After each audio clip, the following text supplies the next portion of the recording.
So there has been an absolutely huge three-team trade that has been leaked by the NBA media. The talks were between the Utah Jazz, New York Knicks, and Los Angeles Lakers. So just based off of those three names right there, you can probably generate some sort of idea what this type of trade would entail. So before we get into the details of it, man, hey, it's August right now. It's really hard to grow a YouTube channel, especially when it comes to the NBA. If you are watching this, you can please smash the hell out of that subscribe button, man. Seriously, cannot do without you, my friend. Thank you all so much for that. But this is the three-team trade. Let me just read it off real quick here, and then we'll discuss each piece individually. So this is going to be the Utah Jazz receiving Russell Westbrook, who would be bought out in this circumstance, allowing him to go to any team he would want. Let me know in the comment section below if Russell Westbrook got bought out. Would you want him on your favorite basketball team, or what would actually be a good fit for him?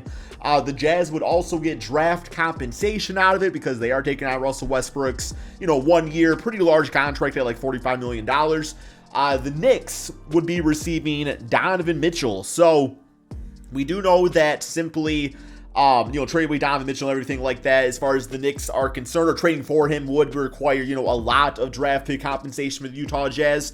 I think last I read they were looking at like 6 picks or something like that. And then finally, the Lakers, as the third team in this trade, would be getting Patrick Beverley, Jordan Clarkson, Bojan Bogdanovic, or Malik Beasley, Bojan or Malik, out of those two right there. And to be quite honest, man, it seems like a pretty win-win-win situation for all three teams here. You look at the Utah Jazz, they don't need Russell Westbrook. This is a team that's in a full-on rebuild, and like I said, yeah, they traded away Donovan Mitchell. They're definitely in a rebuild. So getting the draft picks out of it, going the OKC Thunder route and just trying to get as many picks as possible, and taking a crack at getting Wembanyama. I'm gonna forget his name every single time, man. For the next draft class, that's huge for them.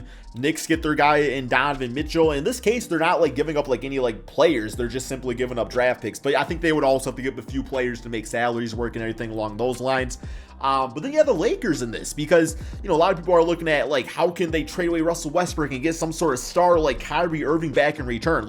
Y'all got the stars already with LeBron James and Anthony Davis. You got to have the guys around them that's going to make everything work. That's why they won it back in 2020, because it was a LeBron 80s team and the rest of the role players fit perfectly. So getting a Patrick Beverley, who's going to bring that grit and grind factor, the hustle plays, the glue guy mentality, on top of Jordan Clarkson, who can be your sixth man or be a big time bucket, starter. And then Bogdanovic, who is a consistent, 18 point per game scorer here in the NBA, man. So, if this is a trade, if there is truth to this, if this is a three-team trade, I don't know when it was discussed specifically, but I do know, as far as all of the trades have been concerned, this one makes a lot of sense, man, for a lot of different reasons. So what do you guys think about that? I think the biggest question would have to be probably for Laker fans, would you want to give up Russell Westbrook to get, Pat Beverley, Jordan Clarkson, and Bojan Bogdanovic? Let me know in the comment section below. That's all we got for this video. Thank you all so much for watching, and peace out, my friends.